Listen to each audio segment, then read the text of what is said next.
Hello and welcome to the Away Day Experience Show. My name's Sam. And I'm Mr Tigz. And on this show, we chat all about the away day experience at the last game that AFC Bournemouth played that wasn't at Dean Court. And Tigz, it's your first away game for a while. Did you enjoy it? I did enjoy it, Sam. Fantastic company, lovely people, and, well, we came home with a win. So I cannot be complaining at all, mate. What a wonderful day out that was. Yeah, so in our last video, we reviewed Nottingham Forest. If you want to view that video, our honest and brutal assessment of the City ground and its surroundings can be seen if you click the card at the top of the screen, just above Tigz's head there. This week, though, it's Birmingham City, and we're going to rate the Trillion Trophy Stadium away day experience. But you and I will probably know it as St Andrews. So firstly, Tigz, we're going to talk about the pre-match experience, the pubs, the city, the vibe. And look, we've got to take into account that it was a midweek, so all of us were pushed to time. So sadly, couldn't go into the city centre, could we? But heard good things. Yeah, always heard good things for a Saturday fixture there. But you're right, Sam. We were limited for our time. We can only talk about the experience that we've had. So obviously we could have had a different experience had it been a Saturday kickoff, but it wasn't. And we travelled. Well, when we got there, we weren't too far away. We managed to find some car parking quite locally.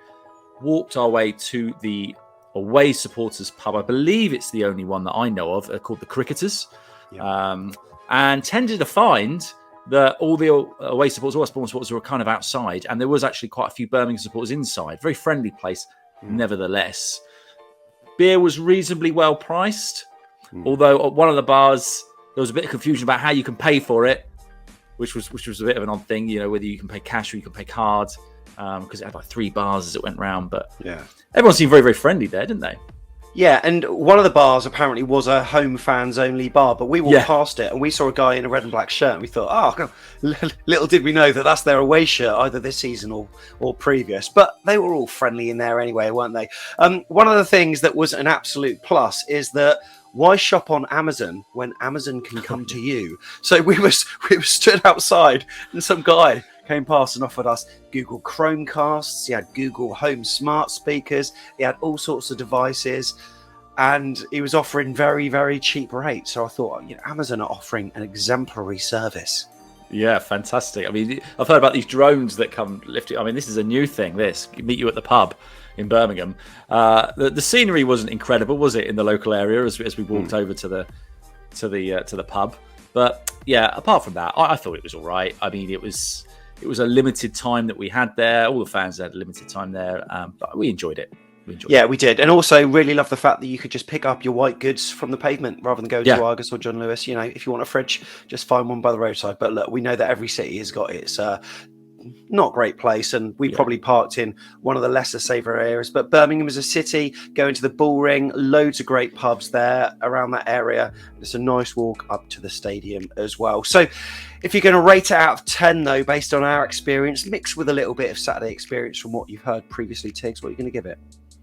Oh, that's hard. So, I mean, based on just our experience on Tuesday, I'd probably give it a Wednesday, rather. I'd probably give it maybe a 5 or a 6. But I think it's only fair, Birmingham being such a lovely city, to actually visit itself in the middle there. I think, Sam, I'm going to give it a 7. 7 out of 10, like that. And, don't forget, you can always visit Cadbury World and go a bit further. And look, from Birmingham, you're at the epicentre of the UK. I mean, you can go anywhere from there. So, yeah, why not? I think that's probably fair enough, I've got to say. And on the whole, Brummies, friendly people all round. Right then, the stadium itself then. We didn't go all the way around the stadium, but it's a sizable ground. Not too bad. But unfortunately, when we were there, they were compacted into a couple of stands, weren't they? Yeah, very odd experience that. Coming through out into this big stadium, looking to your right, there's nobody there. just empty. Just Where absolutely, really odd. It was an odd experience. It was very, very quiet there, but sound did not travel well in that stadium at all.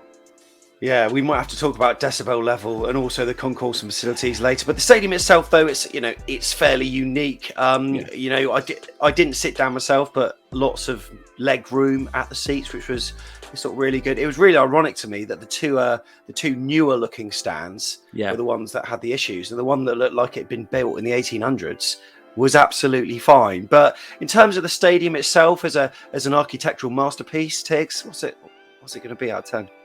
I thought it was quite pretty, I suppose. It was all right. It's hard to know really what to compare it to, but I liked it. I will go. I'll keep the same. I think I'll go another 7. 7. Okay, yeah. So that is 7 for the stadium. Right then, the concourse and facilities. And look, I said on the vlog, by the way, if you want to watch the vlog, cards at the top of the screen. Tigz, duck, it's coming above you now. There's the card. First time I've been to St Andrews, wasn't there for the 8-0, wasn't there for the 4-2, but it's a unique walk up to the stadium because you don't have your barcode scanner. Someone collects your ticket and then they rip it off, and then you walk up a set of steps, and then you've got quite an expansive area underneath, haven't you? Yeah, I thought it was pretty good. Thought it was really good, and we got got a bit of atmosphere going on down there as well, which was quite nice. No real queuing for food or drink really. It was pretty good. And acoustically, I thought the sound really travelled, like when fans were singing in the concourse, because there was a lot of kind of like metal and sort of aluminium. It was causing a bit of an echo. I mean, you can see from the vlog, as soon as Tom started singing, you can just hear that echo coming. And it was a really good atmosphere, and lots of loos as well, mate, which was nice. No queuing, straight in, straight out. Easy peasy. Oh, I would give it. I would probably. It was definitely an improvement on Nottingham Forest. So I would give it. An 8. Tigz has gone for an 8. Yeah, that's good. And then in terms of your food and drink, then Tigz, cold Amstel. That's a bonus. It's not your kind of Carling or whatever. I mean, leaps and bounds ahead of Nottingham Forest with the warm cans of Carling there. But cold Amstel, the food and drink, standard price, but they were hotter than the sun, right? They were hot in the sun, but I'd rather it that than cold, the food. Yeah. So, I thought that was great. Yeah. What were your options there? Were there plenty of options? There were the hot dogs, there were burgers, there were pies. It's not often the stadium does chips. Actually. Nowhere does chips. Yeah. So that's quite a bonus. Yeah, I thought it was really good. Okay, so food and drink then. What are you going to score that out of 10? Just because of the range of stuff and because the beer was cold and the coffee was hot, I'll give it a 10 out of 10. Oh, 10 out of 10. Birmingham City. Well done, lads. Well done. Are you being too generous? Probably. Nah. It's all good. All good fun and games. Right then, the view from your seat then, mate. It's a stadium that I can't remember there being any pillars in front of us. I think the older stand to our left has probably got some, but really good view from where I was. Didn't really need to get up onto my tiptoes to see any parts of the pitch. And it was it was very similar to Forest, really. Wherever you are in the front row or right at the back, you've got a view that is completely unimpeded. So I was quite impressed with what it was like in there. Yeah, I thought it was great. Really good view of everything. And everyone did. There wasn't anything at all that got in the way of that. And plenty of room for us away fans as well. We took a sizable number, so that was quite nice. Yeah, I thought it was brilliant, Sam. Okay, you know what? I think that's probably got to be up there as well with a 9 or a 10. Yeah, I think so. I can't find anything to fault it, so I'll give it 10 out of 10. 10 out of 10, there it is. Tigz has gone for the 10 out of 10. Right, finally then, we've got the home fan loudness. And look, this is a dodgy one. Firstly, right, I'm sure that Birmingham City fans probably see the fixture in their calendar and think, oh my God, not them again. So they're probably negative from the start, aren't they? But the issues with the two stands being closed as well didn't help, so their capacity was significantly less. Plus, you've got the hardcore of support that usually goes in a certain stand that are going to be spread out in seats that they don't usually sit at, given the fact that fans had to be balloted for tickets. I think 11,000 fans were balloted.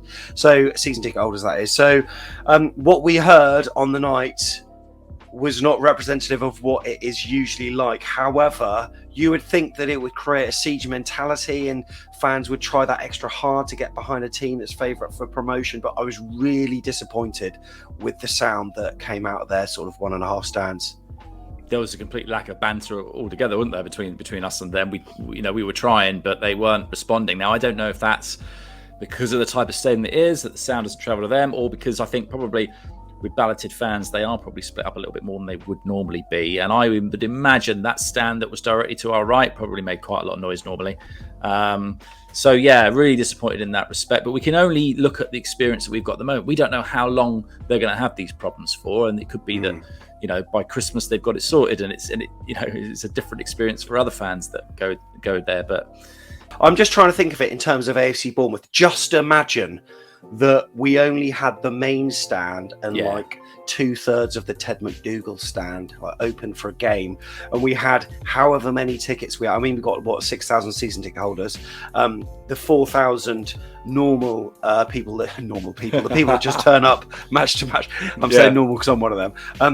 If those 6,000 got balloted, so what, I don't know, like that'd be 2,500. I can imagine it'd be very similar for us as well. So I think it's hard to go on. Acoustically, I think the two stands that were closed, the sort of L shape, those two stands, I think those would have offered more than what the other one did, because it was a little bit closed, the way the shape of the roof. Therefore, I don't think we got the best of the Trillion Trophy Stadium. But we can only vote on what we heard, mate, and what you're going to go for. I mean, this one is definitely less than 5 for me, definitely. I mean, the fact that I think I heard someone say something when they had a goal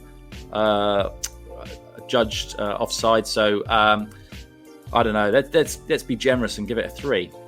Yeah. 3. Tigz has gone for a 3 for that. So there we go. All in all, then, we've got our tier list that I'm going to bring up on screen. You'll see that Nottingham Forest are sat there in the decent category. So we've got Yes Lads. It's like the best away day experience. Decent. You got So-So, which is slap bang in the middle. You got Nah Mate, and then you got Absolute Dog. What are your thoughts on where we should be putting this then, Tigzy? Well, I think, let's be really honest. Birmingham are at a handicap because they didn't have their loudest support in. They didn't have enough support in there, really, to make it the experience that it would normally be. And we went on a Tuesday night. I reckon if we'd gone on a Saturday in like a few weeks with all their stands open, we'd be saying, yes, lads. Yeah, I think we would be. But I think because of the way that things have gone, I think it's a decent. Okay, it's a decent. There we go. Let's put them into decent. And look, this is what you have been saying. AFCB Rob on Twitter said pre-match, it was fine at the bar. He said stadium, I'd take it. Facilities were basic. Food, he said the pies were not historic, but certainly decent, although limited in veggie options. The view was very good. And under home fan decibel level, he said, were they there? Overall, he went for So-So. James McCaffrey, he brings a picture to proceedings. He always does, doesn't he? He always does. And pre-match, he's gone for a 9 actually. So he's gone for a good score with that, saying that you could pay by cash and card at the Cricketers. Opposite, there was a place called the Barbecue Hut where he got some really nice food. His burger and chips. I mean, look at that, looks absolutely gorgeous. The stadium, he gave lower points due to the stand closures. The concourse, he said, spacious, clean, fewer fans meant new toilets. Yeah, food hot, beer on tap. The view was 10 out of 10. Both goals, of course, helped that. And the home fans, well, he wasn't particularly sure. Sean Lover said Amstel top tier. Yeah, agree with that. Better than Carling. Oliver got in touch to say the biggest surprise for me was the lack of atmosphere, with the stand closures making it feel soulless. He said, despite that, you can't really say the home support got really behind their team much at all anyway. Saying that, though, Amstel, 10 on 10. For him, it would be a, nah, mate. Interesting. Oh, really? Max, Birmingham City fan, got in touch and he did say more than half our ground is closed. Season ticket holders had to enter a ballot, so thousands weren't successful. Yeah, we are aware of that and we try to take that into account. Hence, we've put you into decent, mate. Richard Jackson said pre-match at the Cricketers. He said decent, but likely to be rammed if unable to stand outside in winter. He said, beware, dodgy salesman. Love that. Absolutely love that. Stadium, he said, always dark. Interesting. Yeah, I kind of get that. Like, as you approached the entrance, it was quite dark. You sort of head down that slope towards the away end, and you're right. The lighting outside wasn't particularly great. The concourse, he said, pretty much ditto. Food and drink didn't didn't have any, but the view, he said, decent. It is better if fans are not looking at empty seats though. So there we go. Those were your thoughts. Really great to have some feedback there. So yeah, a very decent away day for Birmingham City. Tigz, one of many away days I'm sure that you're going to be going on this season. Hopefully so, mate. Yeah, looking forward to it. And it was nice, actually. I had a little personal insight. Travelled up with you, Sam, and Tom, and the amazing Lucy, and it was a really lovely experience for me, all in all. So if only I could give Birmingham points for you driving, that would be lovely, wouldn't it? Anytime you can do that. You can do that. Thank you all for watching at home. Look, Birmingham City fans, if you're watching, let us know what you think. Have we been harsh? Have we been overly generous? We're trying to leave our bias at the door, as a certain Benjamin Bloom says on his video. So let us know what you think. And of course, we're going to be back after the next away day, and hopefully it'll be another good one. Until then, Tigz, thank you very much. Thank you, Sam. Up the cherries. Up the cherries.